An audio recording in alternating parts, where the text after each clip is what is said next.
All right, we are live.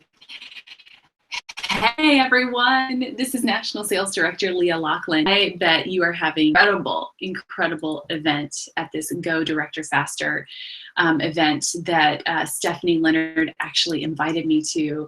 And so I saw the lineup of speakers between who's doing Hangouts and who's going to be there live, and it looked just powerful and inspiring. And I'm sure you've already had aha moments and you've had mindset shifts. And so I'm just so honored and privileged to be able to be here with you, although not with you in person, here in technology.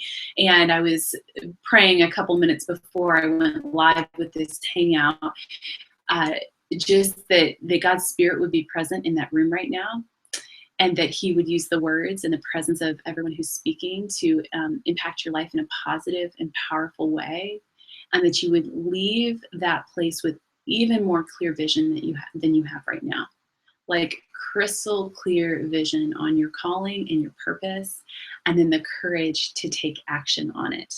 Okay, so I pray that for you right now, and I've got a lot to share, and so I'm going to jump right in. And real quick story and background, just so you know a little bit about how I started my business. I was 23 when I started, had just graduated from college. I was also newly married, and I got a degree in early childhood education. So I was teaching third grade in my hometown. And that is when Mary Kay came into my life. About halfway through that school year, my really good friend, who is actually a Cadillac sales director and top trip sales director in Mary Kay, and will be a national sales director soon. We went to church together, and she started Mary Kay. And long story short, she did very well. You guys, I was a 0 on a scale of 1 to 10 in interest level initially. Okay, this is the last thing I ever thought I would do. She layered really well, and I decided to start my Mary Kay business. Yes, for extra money, and that's what I'm doing. But I think more than that is it just seemed like a fun challenge to me, and I was up for the challenge, and I like a good challenge.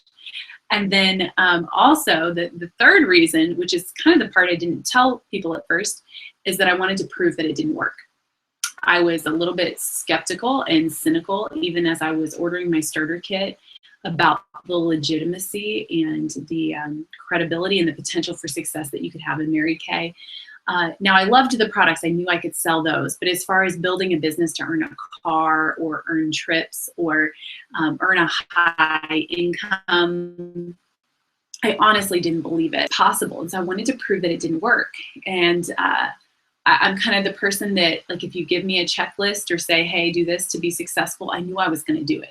Like, my director said, jump, and I said, how high? So I followed the process, and I knew that I would. And I knew I would be obedient to the process. I would be you would not have voted for me as most likely to succeed. When I started my Mary Kay business, you guys, I was a bit of a tomboy. My husband and I met on a canoe trip. I volunteered at a church camp over the summers where I would actually lead canoe trips, up into the Boundary Waters in Canada. And my husband happened to be on one of those trips. And so I was kind of liked roughing it. I was that kind of girl. One time my friend dared me to not shave my legs for 6 months, and I took her up on it, and I got $20 for lasting the entire 6 months. Also, I was not really outgoing. I'm more of a private person and just had no sales experience. In fact, I didn't think anyone liked salespeople, and never saw myself in sales. So for those reasons and so many more, I was not the most likely person to do this and to be successful with it. But what I lacked in maybe raw talent or sales experience, I made up ethic and consistency. There's this quote by Will Smith that I love, and I've sort of adopted it as my personal quote. I excel is not in raw talent, but in ridiculous, sickening work ethic. And I'm like, amen. I might have a lot of raw talent, but I had a strong work ethic. And in Mary Kay, that does work to your advantage. And so My first 5 months in Mary Kay, you guys, I was what you would consider very successful as far as holding parties. Okay, I consistently held full circle parties and very consistently sold the product and sold a lot of products. And and I was recruiting a little bit. I had maybe a couple of recruits within those first 5 months, but I was not in my red jacket yet. And after those first 5 months of being successful, I decided to take a step back from holding parties, okay? Not because anything was wrong, not because I was having a bad experience. In fact, I actually had fallen in love with Mary Kay, and I noticed that I was building confidence, and I made enough extra money to fully pay off my initial full store. I saw that this product sells like water. I mean, I was selling it left and right. And it really I had kind of achieved all my goals. Okay, I was making extra money, check. It was a fun challenge. I was building confidence, check. And I realized after those 5 months had gone by, that you really could probably do anything you wanted in Mary Kay. Although I hadn't earned a free car or earned any trips at that point, I saw enough success that I believed that it was possible. And so I didn't prove Mary Kay wrong. It proved me wrong. So one of my goals. And so I really had no vision after that. You guys, I had achieved those 3 goals, or the 3 reasons I wanted to start. And I had no bigger vision after that. So I'm like, do I really need to do this? I don't know. Maybe I'll stop holding parties. I don't know. It's a very uncertain stage of what I wanted to do with Mary Kay. And so it was at that time that, thank God, my recruiter talked me into going to seminar with her for the first time. And that's where everything changed. Going to seminar that very first year, still to this day, is one of the best decisions that I've ever made. And it completely changed the course of my business and my life to be at that seminar, because guess what I got at seminar? I got vision. And that's what was lacking for me to continue on and be successful, was vision. I had no vision. I didn't know what I wanted out of Mary Kay. I had no bigger purpose than those 3 goals that I had initially set. And so it was one of those seminars, and I remember exactly, I remember what I was feeling, what I was thinking. It was one of those like significant moments, one of those turning points that you have in your life. I was sitting in the arena at seminar on the floor, and it was day 3 of seminar, and we were watching the top 3 sales directors give their speeches. And it was during the speech of the number 1 director. She happened to be in her 20s, and I think God knew I needed to see that you could be young and do it big and do it fast. And she was giving her speech, and it was in that moment that I decided I am all in for Mary Kay. I'm all in. And I made that decision in that moment to become a national sales director. And I had a lot of uncertainty and insecurities, and wasn't sure how it was going to play out. But in my heart, I truly made the decision in that moment to be all in for Mary Kay. And I went from curious about Mary Kay to very, very serious about it. I went to Dallas with 1 foot in and 1 foot out for Mary Kay, you guys, and I went home with both hands and like my heart over the line for my Mary Kay business. And from that day forward, I managed that decision. Okay, decision making is overrated. I learned that from my national sales friend, Amy Allgood. Decisioning is managing is underrated. You often hear, oh, just make a decision, just make a decision. Okay, well, that's easy peasy. Anybody can do that, make a decision, especially in the moment when emotions are high and you're feeling inspired. It's like, yes, I'm going to do this. Okay, you made that decision. Well, now it's time to own up to that decision. Now it's time to live it out. And that's called decision managing. And so from that day on, I managed that decision to debut as a national sales director. And you guys, it was often the tough choice. Okay, to be all in for that goal and vision. I often didn't feel leader out there in the front for my unit. I often didn't feel like doing the scary uncomfortable things I needed to do to promote myself and to earn a great income. It wasn't always the easy choice, but I knew that, you know, if God had called me to that, to being a national sales director in Mary Kay, I trusted that he would equip me for it and that he would give me the capacity and provide for everything that I would need to see it through to the end. And all I had to do was wake up and show up in obedience to the process.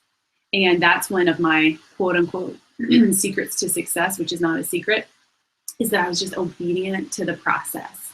Day in, day out, just ridiculous work ethic and consistency, just obedient to the, what is the process, holding full circle parties. Okay, so I was obedient to that process, and that put me in front of a lot of people, both for me personally and for my unit, as my unit started to grow. And then our national area came from that. It came from just being in front of lots and lots of people, sharing the product and sharing this business opportunity. And so I want to talk really briefly about what it means to live an all-in life.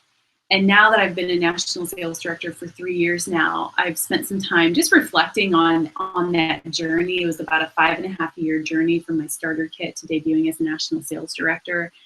And I've spent some time reflecting on, like, okay, what did I do and what was I thinking? And a big piece of what I did is just that I mean, I was all in for that goal. And for the most part, didn't flounder, didn't question, all in for that goal. And the vision to debut as a national sales director was like this special treasure, and I just protected that vision, and I guarded it, and I guarded my heart and mind from anything that would sway me from seeing that through to the end.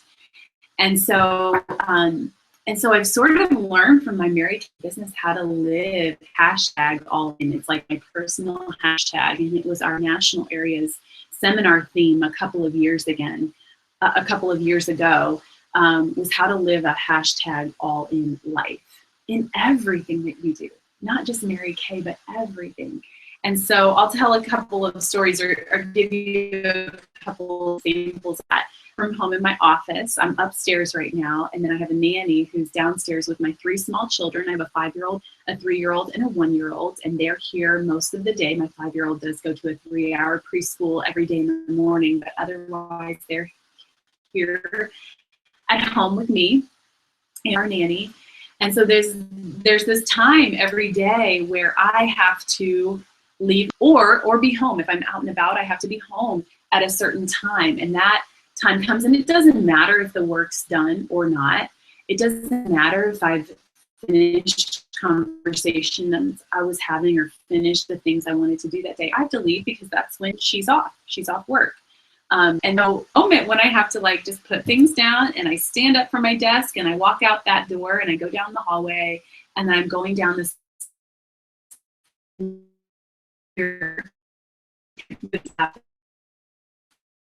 literally when I'm walking down the stairs, I have to whisper to myself. I have to say it out loud.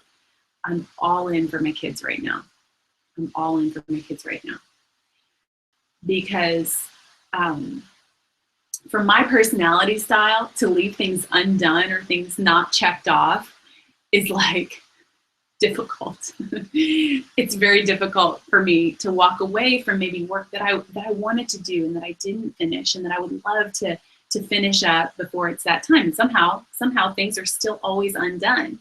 And so I'm walking down saying, I'm all in for my kids right now, because I don't want to be a distracted mommy for them. I don't want to be on my phone all the time. As much as I want to be all in for my Mary Kay business and vision and calling for that, I also want to be all in for my kids. Because just as much as God has called me to be a national sales director and a leader in Mary Kay, he's also called me to be a mom for my kids, and a present mom for my kids, and an engaged mom with my kids and for my kids. And so I get on the ground and I look them in the eye and play with them and engage with them, because I want to be all in everything that I do. Into church, I have to do the same thing and kind of get in that same all-in mindset. and to get 3 small children ready for church and myself ready by the time we need to be there on Sunday morning is a bit of a challenge. And so I'm walking into church a little bit flustered, but I have to let go of that and say, okay, I'm all in. I'm hashtag all in for this moment of worship right now. I'm all in for this one thing that I'm doing. I often will work out at the YMCA, and I'll listen to songs or music or sermons on my phone while I'm working out. And of course, you know, what do you see when you have your phone? You see all the millions of notifications just rolling in. And it's so tempting to stop what I'm doing and answer or engage in whatever's happening. But I work out room, I'm like, okay, I'm just all in. I'm all in for this moment and for this one thing right now. And it's given me a lot of peace in my life to operate in that sort of way. And that was a big part of my journey from starter kit, or at least from that seminar when I caught that vision to debuting as a sales director, that all mindset was. Okay, so let me switch topics here, you guys. The next thing I want to talk about is a topic I have come to just love learning about, and I love training about it. And it's called a lot of different things, but my most favorite thing to call it is you versus you. Okay, you know that battle that happens in your mind and your heart, and like we're asset, but we can also be our own worst enemy. It's that battle of you versus you, and it often involves the conversation and the language and the beliefs or the limiting that we have in mind. And that the battle is fought. That is where success is won. Is in your mind and how you think and what you choose to dwell on. And so I want to give you just some thoughts and some tools to really be effective in this battle of you versus you, and be your greatest asset to your success and not your worst enemy. Because what's the only thing that can get in between you and your goals? What's the only thing? Yeah, it's you. It's you. It's not the naysayers. It's not the cancellations. It's not all that outside circumstances that are happening. Because although we can't control it, we control how we respond to it. Okay, so the thing that can get between you and your dreams and goals is you. And so I love me some good. Stephanie knows that about me. When I was there in Miami at Daisha's debut, we kind of had a good laugh about that. And so for the most part, I try to stick to Christian rap because of the God-honoring lyrics. And Andy Mineo, he's this Christian rapper, and he has this song titled "Stop Me." You guys should look it up on YouTube. And it's so perfect. It's such a perfect song. And the lyrics he uses are good for this you versus you battle. There's actually in the music a picture of him, Andy, boxing him, like his ultra ego, I guess you could say. And they're like passioning it out in this boxing scene. And his lyrics are just battle, and so all of them. I would rap them to you, but that wouldn't be cool. So he says, "You're my biggest opponent." Okay, this is him talking to him. "You're my biggest opponent. You know me, I know you, we know it. Whenever I fail, you've always been there to simply remind me I've blown it. You don't see when I'm growing. You don't see where I'm going. You only see in the moment. You know my mistakes, and you never let go it." And then he goes on to say, "Well, if I listen to you," like you as in I listen to myself, "if I listen to you and everything you put in my ear, I'd be living like woulda, I fear." And then he goes on to say, "My biggest enemy is me. But then here's the hope." You guys, here's the hope. He goes on to say, "And even I can't stop me." Okay, so my biggest enemy is me, but even I can't stop me. And that's the hope, because we do to overcome the negative thinking and overcome the limiting beliefs and overcome the insecurities and overcome the negative language that exists in our mind. We do have power to overcome that.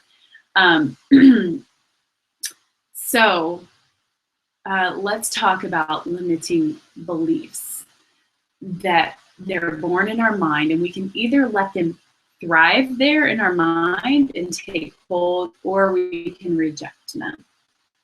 Okay, we're going to have to either let them thrive or we can reject them. So let me tell you a story about when I was a new consultant, you guys. So you know how you get those new consultant checklists from your sales director? Okay, so I'm like a checklist queen. I mean, you give me a checklist and it's done. I'll finish it. And so checklist as a new consultant, and one of my things I needed to do was write out 5 positive affirmations and send them to your director. Okay, so I had 2 problems when I got to that on the checklist. Number 1, I didn't know what they were.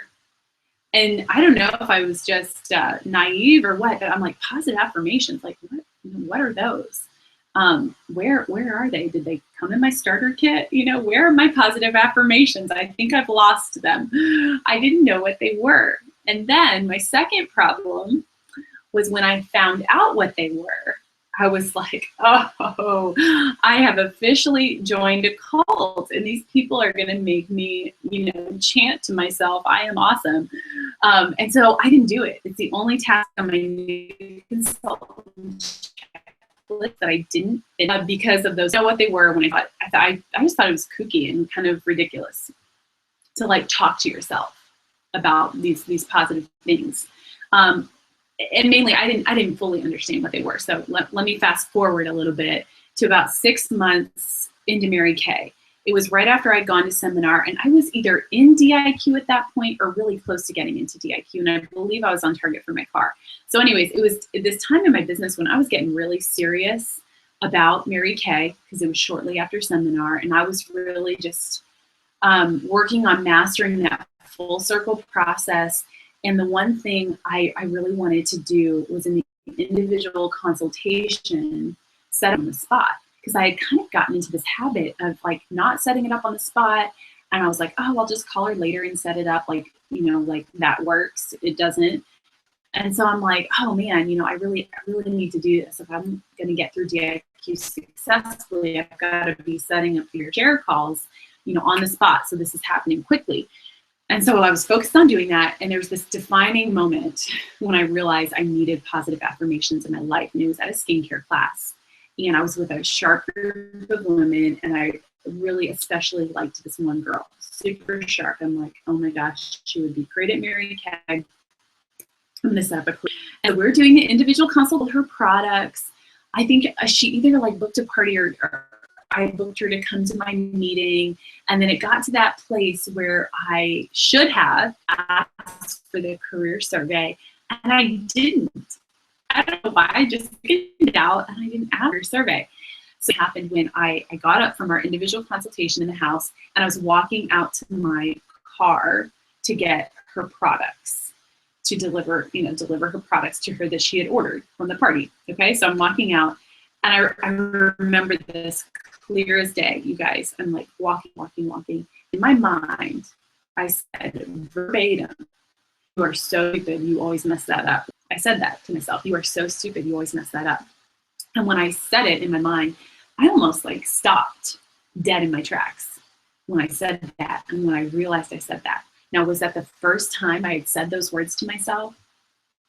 No. It was just the first time I had this new level of awareness of the conversation. And I was just shocked at how negative and how defeating those words were. To say that to myself. You know, you wouldn't say that to your children. You wouldn't say that to even your enemies.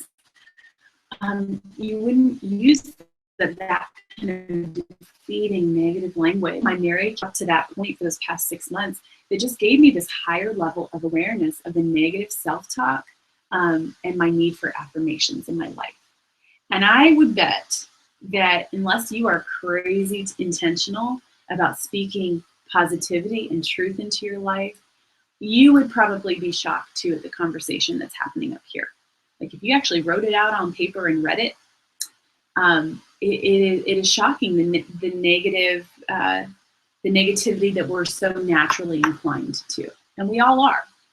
It's just a little part of human nature, and so we have to work hard at replacing that negative language with positive thoughts. And I'm going to give you a couple of tools to do that. And so from that point on, in that defining moment, I began my journey of making positive affirmations a part of my life. And so I very awkwardly and very reluctantly started this positive affirmation habit. And it started in the morning time. I had a journal that I would journal in. And then in the back of it, I had all my positive affirmations written out. And I would just read them. I would read them to myself and sort of meditate on them. And they were a combination of just statements that spoke truth into my life of who I wanted to be. And they were also, I'm very inspired by song lyrics and quotes and scripture. And so it was just a combination of very powerful, inspiring statements. And I would read through them. And I've done this for the past, it's probably been 8 or 9 years now since I've created this habit.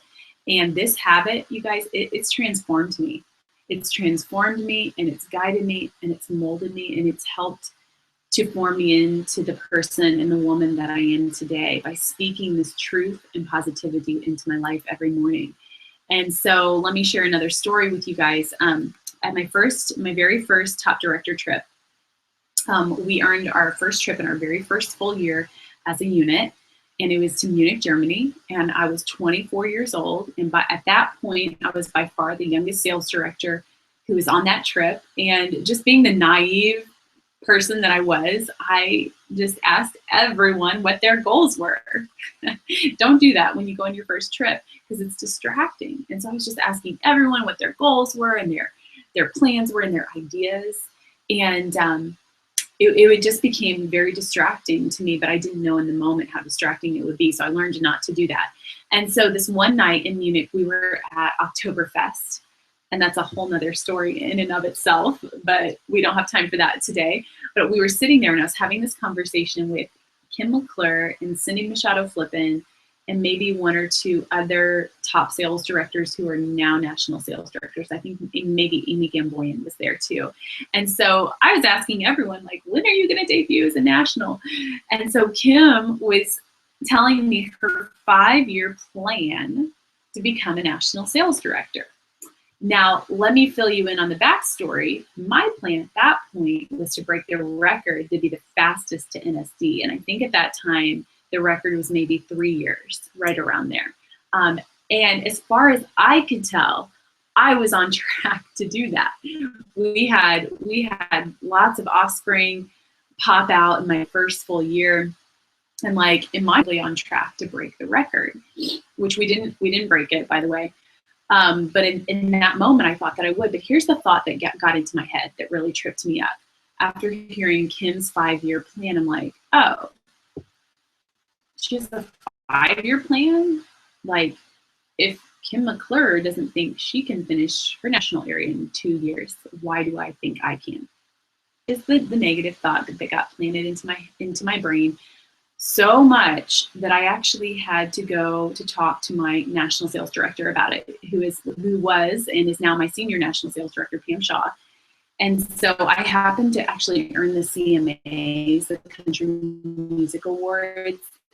It was the year that Mary Kay was a beauty sponsor, and it's from to go to that. So I earned that trip to go to the CMAs, which happened to be in Nashville. Pam lives about an hour away in Bowling Green, Kentucky. And so we had this day where we had a just kind of a break. And so I rented a car, and I of course asked Pam if I could do this ahead of time. I'm like, can we just talk? You know, I need to talk through something. And so I rented a car, drove to her house, sat at her kitchen, this bar at her kitchen, and I just talked through it. And I talked to her about wanting to debut as a national and wanting to do it quickly, and that limiting thought that got planted in my mind.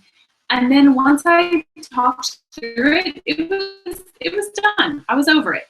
All I needed to do out loud and have someone coach me. Once that was done, you know, I was over it and moving on. But I just wonder what limiting thought is in your mind that got planted in your mind from, you know, who knows where, that is causing you to stay stuck. Because when those thoughts, those negative thoughts really take root in our heart and in our, they cause possibly years of delayed promotion and delayed success. And I think so often as women, we live under this burden of comparison. I mean, we are just comparing ourselves and usually our weaknesses to everyone else's strengths. And we can often be burned by that comparison. Comparison will rob you of your focus and your joy. And so I've learned how important it is to guard my heart and guard my mind and guard my thinking, because that's a big part of success in your promotion. I have this affirmation that's been in my journal for years, and here I'll read it to you. It is, I only think on the things that justify the win. I only think that justify. And so when I have a potential negative thought, I'll ask myself, does that justify my win? Does that justify my success? And if it's negative, the answer is, of course, no, it doesn't. And so I know in that moment that I'm rejecting that. I'm not my thought life or in my mind. And so let me talk through maybe some examples. I hope this helps you guys. A sales director, there's natural attrition in this business, and sometimes people debut as sales directors, and then sometimes they step down for a variety of reasons, and that can be a hard thing for sales directors. But you have a choice in how you respond to that. So you could think I just lost another director. Now I'm farther away from national than I even was last year. Why aren't I? Do those thoughts justify the win? No. No, it's defeating. And especially asking the word why, why aren't I further along? That carries a lot of self-judgment with that question. And we need to learn to ask ourselves more effective and more beautiful questions. So instead of why aren't I further, we've got questions like, well, how far have I come? And really write it out. How far have you come? Okay, what have you learned on the journey? How have you grown on the journey? And what's your next most effective step right now? Okay, so we gotta learn to ask ourselves effective questions so we learn to pivot in the moment. So what thoughts are you entertaining that aren't justifying your win right now? Because they're promotion. Okay, put the blinders on, run your own race, and be crazy, crazy aware of potential thoughts that might be delaying your promotion. And also, we tend to talk about things we don't want. Isn't that funny? We don't want things, but then we talk about those. I don't want to miss production. Or I don't want this to cancel. Okay, we're talking about and giving energy to things that we don't want. Or I'm so stressed. Or I'm exhausted. Okay, so let's start speaking in clarity and give into the things we do actually want, because what you give energy to and language to will grow. And there's this beautiful quote by Grace, who is the co-founder of DSWA, who I've been to her coaching school multiple times. And she has this quote that says, everything that follows the words I am will come looking for you. Okay, everything that follows the word I come looking for you. So I am tired. Tired will find you. I'm overwhelmed. Overwhelmed will find you. And so, so be aware of your language, you guys. I've learned to say, instead of, oh, I'm so overwhelmed or I'm so busy, I've learned this from Grace, that instead of saying, I'll say, I have an abundance of opportunities I get to prioritize. Isn't that powerful? I have an abundance of opportunities I get to prioritize. When I say that, it makes me feel empowered, helps me to feel like I'm in control versus the victim to my busyness or feelings of being overwhelmed. Me to move forward better. And speaking of questions you ask yourself, that is probably the question I ask myself the most, is what is my next best step? Or what is my next most effective step? And so let me tell you kind of a funny story to help that question to come alive. Okay, so I normally, since I've had kids, have habit, or the routine has been to go to the Y in the kind of the late morning time. And there's this kids program that my kids like to go to. go to that program for 45 minutes or so, and I'll go work out late morning and drop my son off to preschool. Okay, so I got this idea. I'm like, man, instead of using that time to work, I can use that time more effectively if I get up early enough to work out and have my quiet time before my kids get up. Then that frees up that late morning time for other more effective things. And so I'm like, okay, I'm gonna do it. I'm gonna get up early enough to work out and have my quiet time before my kids get up. And I only do this a couple times a week. Okay, so it's not an everyday thing, just 2 to 3 times a week. I get up early. And so there's that moment, you guys, around 5 a.m. when that goes off. And instantly the battle begins. The battle in my mind begins of wanting to hit the snooze button. And I even, in the middle of the morning or early in the morning, when you're laying and you're comfortable and you're sleepy, working out just does not seem like a good idea. So the battle begins, and I even start saying, like, this is stupid. I don't need to do this. I don't need to work out. And I know that I will win the battle when I ask myself effective questions. That's when I know I'll win, versus just saying defeating things like I'm too tired, okay? And so I'll often ask myself, okay, in this moment, next best step. Okay, what is my next best step?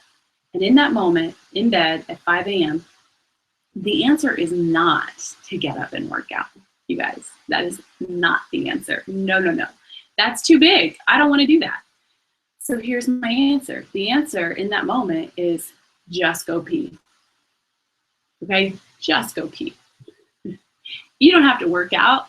Just get up and go pee. Because isn't that the first thing that we all do when we get up in the morning? Just go pee. And so I get up, mentally handle that. I can just go pee. And for those of you who maybe didn't use that word when you were growing up, maybe tingle. Just go tingle. Okay? And so I get up and I'm sitting there. And again, I'll ask myself, what is my next best step? What is my next best step? And still in that moment, the answer is still not to work out. That's still not the answer. Because I could just as easily jump back into bed. And so the answer in that moment as I'm sitting, just brush your teeth. You don't have teeth. So I'm brushing my teeth. What's my next best step? Just put your workout clothes on. You don't have to work out. You can get back in bed with the workout clothes on. Just put them on. And so I get my workout clothes on. What's my next best step? Get my shoes on. And you guys, by that time, I'm awake and I'm ready to go. And I'm dressed anyways. May as well go do my workout. And so we've got to learn to ask ourselves effective questions in the moment to get that next small win. Because sometimes the big goal is way. Okay, it's like standing at the bottom of Mount Everest and looking up to the top. Like, how in the world will we ever get there? And it's like we're sitting here and our goal is way out there. How will we ever reach it? Okay, the only way we do it is small steps. And you keep doing that consistently, and all of a sudden you look back and you're like, wow, I've come far. And you keep going, next best step, next best step. You look back, wow, I've come really far. And then you're at the top of the mountain or the top of the really tall staircase and you look back here.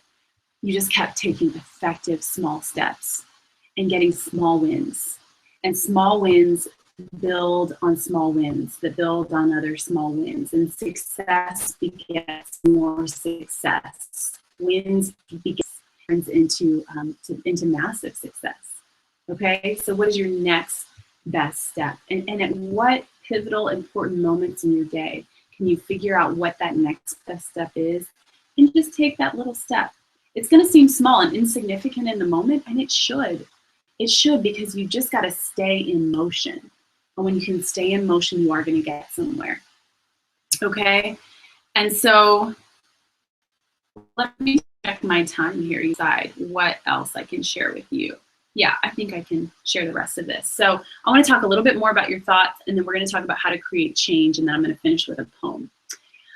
Okay, so let's talk more about thoughts, because I've read a lot about this, and I hope it intrigues you too, because I'm just intrigued and fascinated by this power of thinking and the power of thoughts in your life, because everything that exists in your life and in my life, it all started with thought.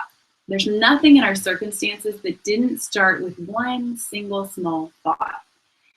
And everything happens twice. Okay, first in your mind and then in your reality. Think about that. Everything happens twice. First in your mind, then in your reality. We think about 40 to 50,000 individual thoughts per day. And they've done studies on this, and about 90% of what you thought yesterday, you're going to think again today. 90%, the vast majority. The vast majority of our thoughts are repeated. We think them over and over and over again. And 90% of what we think today, we're going to think it again tomorrow. We only have a very few new thoughts each day. Most of them are repeated. That's why it's so important to read books and spend time with people who are already at the level you want to go to. That's why it's important to go to these events, because they're going to create new thoughts and new ways of thinking, and maybe get a rut or the habit of repeated thoughts you've been having, really your whole life. Okay, so when a thought persists, so when it happens again and again and again, like most of our thoughts do, it does create an emotion. Okay, thoughts generate emotion. Emotions, action. Okay, we move when there's emotion behind it. So a repeated thought produces an emotion. The emotion moves us to action. Our actions create habits, and then our habits create our destiny, because our life is just an accumulation of the habits we have chosen to weave into the daily part of our lives. We move from thought to emotion to action to habit to our future and our destiny that we create, that if you trace it back, it started with a thought. Our visible circumstances are the result of invisible thoughts. Now, one negative emotion isn't necessarily going to trip you up. We're always going to have them. And it's just a part of human. Just when it's repeated over and over again, that's when it becomes to be true, whether it's true or not. Okay, we can actually deceive ourselves and have thoughts and limiting beliefs that we are believing as truth that can not even actually be true.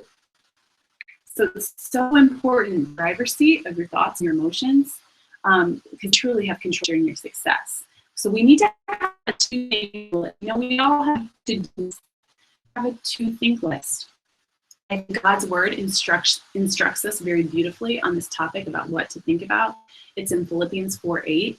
It says, finally, brothers and sisters, whatever is true, whatever is noble, whatever is right, whatever is pure, whatever is lovely, whatever is admirable, if anything is excellent or praiseworthy, think about such things. Okay, we have a to-think list in God's word. Negative emotions not based in truth are not God's will for your life or for my life. And feelings are important, but they're never a substitute for truth. And sometimes we take emotions as truth, or we put too much stock into just how we feel. Okay? Another that I've learned about thoughts is think one thing and then experience something else. Okay, think about that. You can't think one thing in your mind and then experience something else in your life. And so let me give you some examples of this. You can't have thoughts of anxiety and fear and go out and live a joyful and abundant life. Okay, and we want to joy. But if we have thoughts of anxiety and fear, it just won't happen. You don't go on and live that life if your mind is filled with anxiety and fear.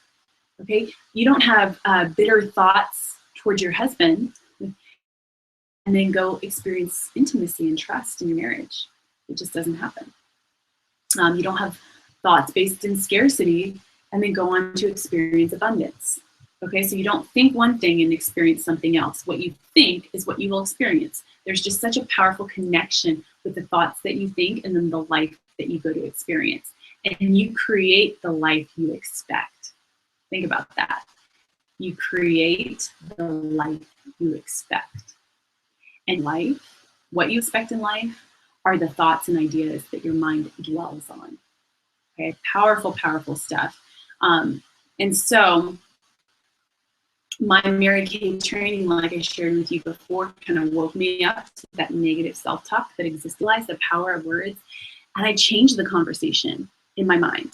And I worked at it and I focused on it, and transformed the words and the language I chose to use in my mind. And they went from, negativity and defeat. And here, I'll just share some things I've found, some affirmations that I have. I started saying things like, you know what? I wasn't called to an easy life. I was called to a purposeful life. I would rather be exhausted in the pursuit of excellence than rested in mediocrity.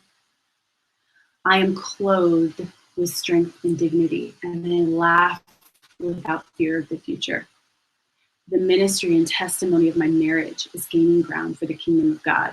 My parenting, love, intention, and discipline for my children is gaining ground for the kingdom of God.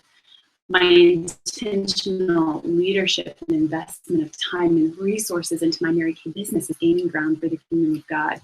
My influence is gaining ground for the kingdom. The language I choose to use with my family, my area, myself is gaining ground for the kingdom of God. I do not give the enemy space to kill, to steal, or to destroy.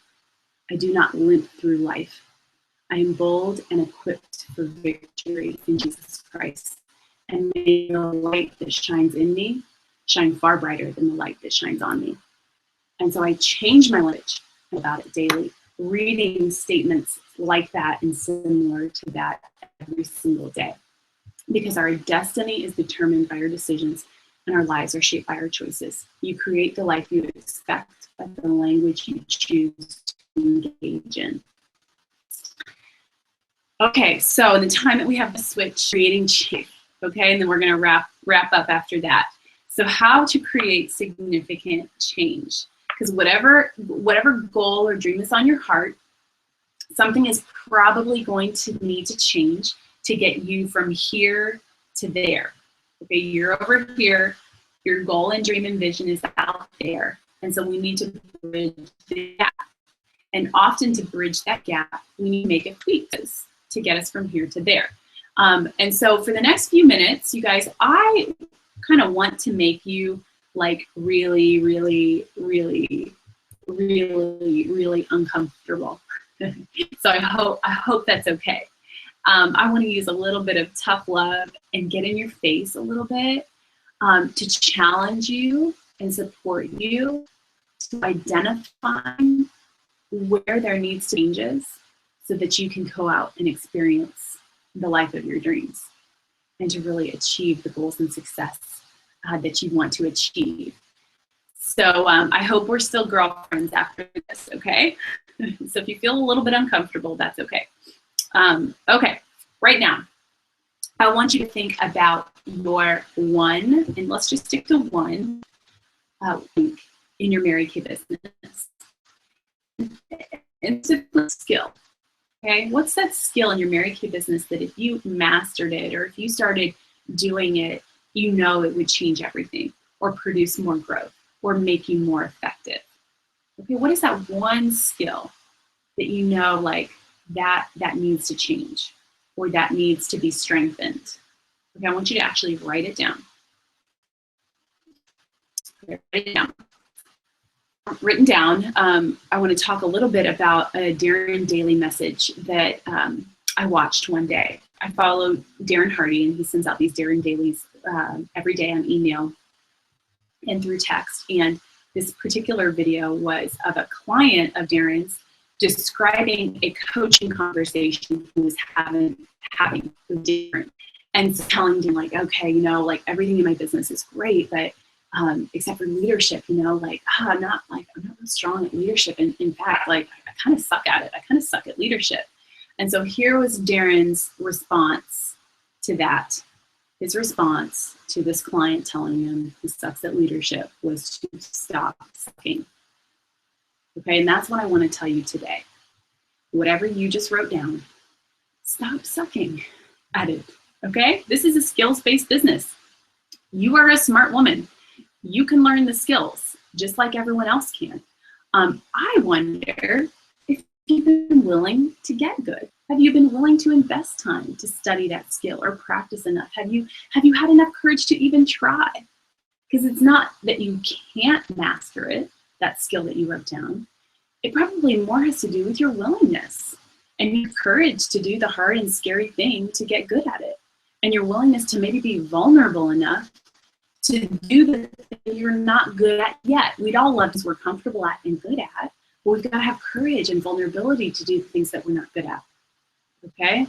When you stick to only what you're good at, we will always play small. When you only do what you're good at, you will play small. And playing small does not serve the world. It doesn't serve your family, it does not serve your future. Sucking, you guys, at whatever you wrote down. Stop sucking. And I know this message may seem a little harsh and seem like a little bit of tough love, but I hope it gives you a sense of hope and freedom that you can get good. You can become world class, okay? You can become excellent and masterful at whatever you wrote down. You can get really, really good. It's within your reach. It's not just for her and all of them, it's for you. It's for you too, when you choose to do the tough thing and invest the time to get good. Okay, so be willing to do the hard thing in the moment. Be willing to do the hard thing to master the skill that you wrote down. And you have the complete ability and control within you. You have everything that you need to transform that weak link into your sweet spot. I believe that you can. And think about how that would transform your business. So hashtag stop sucking. Okay, stop sucking today. We suffer two pains in life, pain of discipline or the pain of regret. And discipline, I know it's tough in the moment. It's difficult in the moment. There's 100 other things you would rather be doing than that thing that requires discipline. But it weighs ounces compared to regret. Regret weighs tons. It weighs tons. So don't live with that regret. And just do the tough thing in the moment. It won't be hard forever. It's just hard for a little while. It won't be hard forever. Real pain is knowing you're not doing all that you can be, and knowing you're not living up to your full potential, and knowing that you're not impacting the number of lives that you could if you just chose to be courageous and step out and do the hard thing. Okay, so discipline weighs ounces, regret weighs tons. Just do the hard thing in the moment. It won't be hard forever. Okay, so those of you who may know me, I know that I'm an obsessive tracker. I love tracking all kinds of things and in all areas of my life. And I'm a beast about it. And I'm a beast about telling other people how important it is and that it will sharpen your edge. And I'll tell you a real quick story. The second year I was a director, after tracking several numbers for my first year, I noticed two things because of tracking. Number one is that the amount of people we were closing was 1 out of every 7. Okay, so I was in front of a lot of people, but for every 7 people I was sharing the opportunity with, I was only closing 1 or getting 1 yes, when it should be 1 out of every 4 to 5. Okay, that was one thing I noticed. Second thing is that our new consultant order average was pretty low. Okay, so we were bringing in a lot of new people, but the order average was low. And I'm like, this sucks. I need to stop sucking at this. These things need to be better. I need to make it effective. I need to change the weak links into my sweet spot. And so that's what I went to school on those things. Went to school on how to close an agreement on the spot, whether in person or over the phone. The words, the confidence, the attitude, the mindset to have to get the yes in the moment, okay, because visions. And I stopped relying on we'll follow up with you in a couple of days. And although that can be effective and it's all about the layering process, a lot of times people just need to make the decision on the spot. And so I learned how to do that. And then I learned to talk about inventory more effectively with my new consultants to support them in getting a stronger start. So I noticed that those things were sucking, went to school on them. I just listened to a lot of CDs from additional sales so that I could master them and turn those weaknesses into strengths. And it was uncomfortable, you guys. It was uncomfortable, especially at my meeting where I went up to every guest and I got down and I looked her in the eyes and overcame her objections to close her. That was uncomfortable, but I was willing to do it because I didn't want my weak link to hold me back from success. And it really took back. Okay, if we start to overthink things, we get scared and we say no. And I didn't want that to be the story about my guests at the meeting and my customers, as I gave them the space to overthink it and get scared. No, let's just do it now. Let's just do it now when you're excited. Let's do it now. Okay, so next thing. I want you to think of the one thing in your life that you want to change. Okay, so in your business, hashtag stop sucking. Okay, so life you really want to transform. It could be your health, your spiritual growth. It could be financially. It could be in your relationships or your marriage. And I want you to write it down and be specific. Like, get out of debt. Okay, how much? Write the number down. Lose weight. Okay, how much? Be specific and write that feeling you want. Like, you want it. Okay, so I hope everyone has it written down. And so let me ask you some questions. Do you really want to change that area of your life? Okay. Do you really want to improve? Do you want it really, really bad? Like, really bad. And I hope you're saying, yes, Leah, yes, I do. I want it. And so here's my tough love response. No, you don't. And how do I know? Because you haven't yet. Or at least you're maybe not on that journey yet, because if you really wanted to, if you really actually wanted it, you would have done it. Or you would be well on the journey to achieving it or finishing it or getting it or improving it, or whatever it is. Okay, you would have already done it. You could probably even Google how to get it. There's about improving your marriage or your financial situation or losing weight or kinds of information out there. So it's not a matter of knowing how. It's probably for a lack of just doing. A lack of doing and taking action. Possibly into laziness or fear. A lot of people. Okay, so my friends, get courageous. Get courageous and start taking action on the things that you want to change in your life. Because if you want it and it's not happening, it's just a wish. It's just a wish. So let's talk about creating change. And I hope some of these ideas support you in taking that one thing you wrote down and really creating some significant change. I'll take a couple minutes to finish this up, okay? So 5-step change. Number 1, get pissed. Mad, you guys. And you know what? The word pissed and sucks. I wasn't able to say those words in the house that I grew up. So it makes me a little uncomfortable to say those words. I'm gonna get your attention. You guys, get mad. Increase the pain of not changing. Staying the same is easier. So that's why you haven't done it yet. So apply some pain to not changing. Write out the bleak scenario of your life if you don't make the change. What do things look like a year from now, 5 years, 10 years from now if you don't make the change? And if you don't get on the path or journey to achieving what you want in that area or in any area of your life. A little bit uncomfortable and induce some pain. You know, think about seminar this year coming up in just a short amount of time. Think about seminar for women at your unit banquet or your national area banquet or on the seminar stage. Picture all of them in their gowns and being recognized and walking across stage to pick up their award. Okay, and just enjoying and reveling in that moment of victory. Okay, picture that. And then imagine yourself in the audience clapping endlessly for everyone else. Okay? And it could have been you up. It should have been you up there. You had what it took. You have everything you need to accomplish that goal.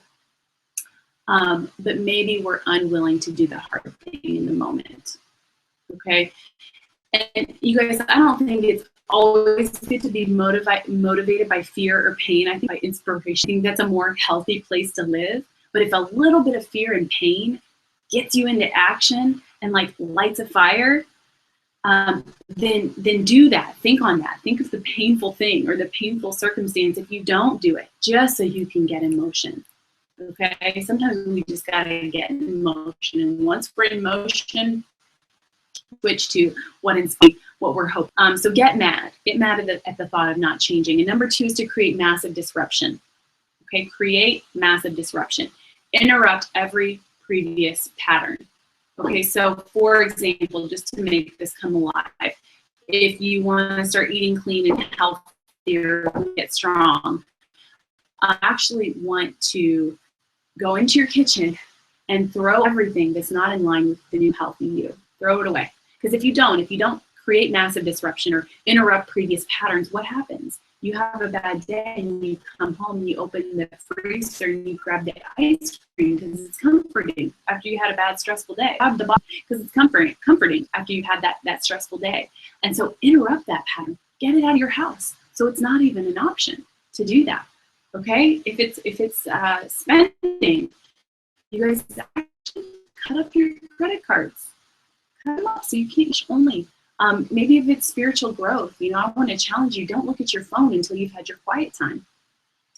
And I can hear you say, but like, oh, I need my phone, it's my alarm clock, and so I see it right away when I get up. Well, get another alarm clock and put your phone in a different room so there's not even the temptation. I think alarm clocks are for like $1 at the dollar store. And get one so that you're not even tempted to start scrolling on Facebook before you've had that quiet time. And start your day with that versus starting your day with social media. Okay, so those are just some ideas to create massive disruption so that change can happen in different areas of your life. Number 3, create public humiliation if you fail. What I mean by that is just tell everyone. Ask a mentor. Promise your kids you're going to do it. Get down and look them in the eye and tell them what you're going to accomplish and commit to them to finish the goals that you have. Okay, welcome a higher level of accountability into your life because no one knows it is so else off the hook. But it's far more difficult to look our kids in the eyes and say, we didn't do it or we didn't make the right choice in the moment. Okay, so welcome more accountability into your life. Number 4, track visually and track daily. Tracking cures what ails you. Tracking alone, if you change nothing else, leads to a higher level of awareness, and that awareness is the first step to change. Because if you're in denial, it's easy to be in denial when we're not tracking because we're not aware, and then we won't ever change if we're in denial. And I truly believe that a lack of tracking will always be an obstacle between you and your goal. Like you're here, your goal's over there, and you're trying to get your goal, and you're not tracking, you trip over the obstacle. And you get back up and you're like, okay, I'm going to get my goal, and you're going, and you're not tracking, you trip again. Okay? So the tracking be that optimal goal. And then the fifth thing is embrace and welcome the dreaded F word, failure. Okay? Failure is a sign that you're doing things outside of your comfort zone, therefore growing as a person. And success is not about what you do, it's about who you become in the process. And failure will make you better if you're willing to learn from it. Failure will make you better if you're willing to learn from it, because success is not perfection. Success is not failing.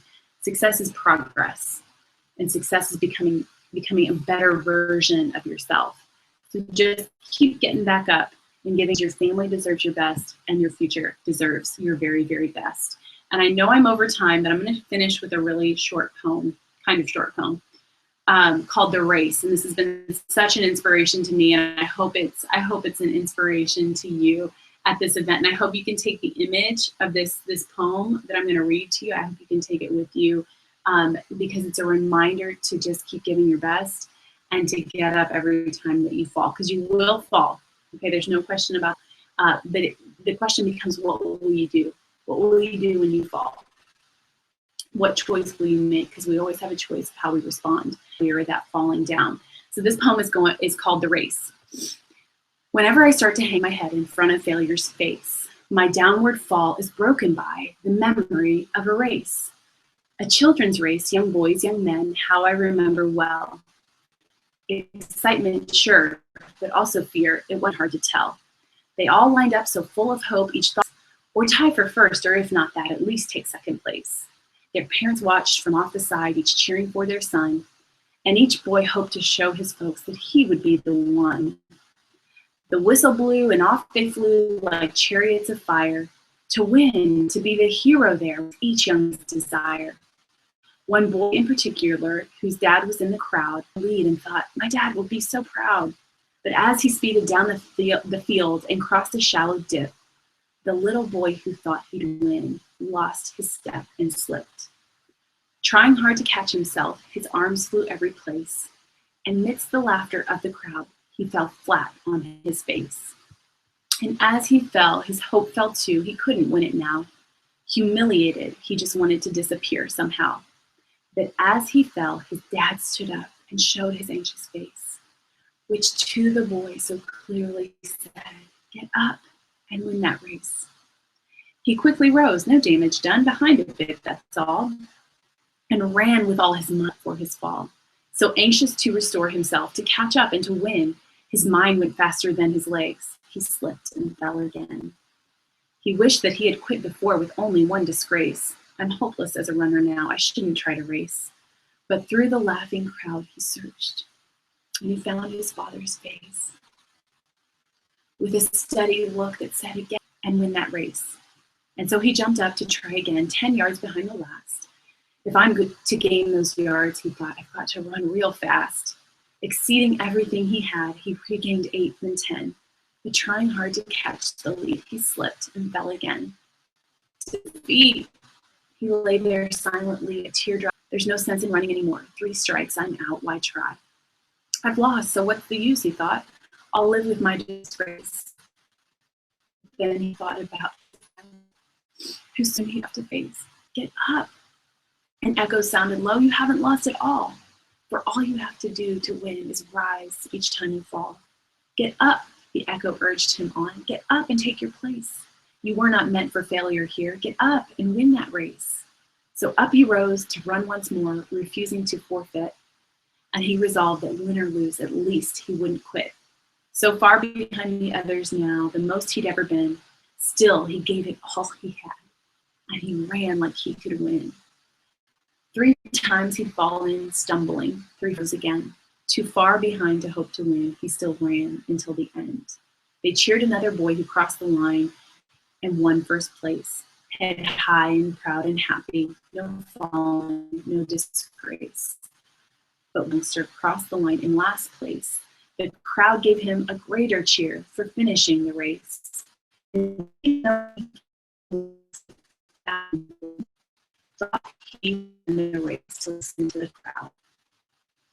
And to his dad, he sadly said, I didn't do so well. To me, you won, his father said. You rose each time you fell. And now when things seem dark and bleak and difficult to face, the memory of that little boy helps me in my own race. For all of life is like a race with ups and downs and all you have to do to win is rise each time you fall. And depression and despair loudly in my another voice within me says, get up and win that race. So thank you guys. I wanted to close with that. I love you all. Be blessed and have a powerful day.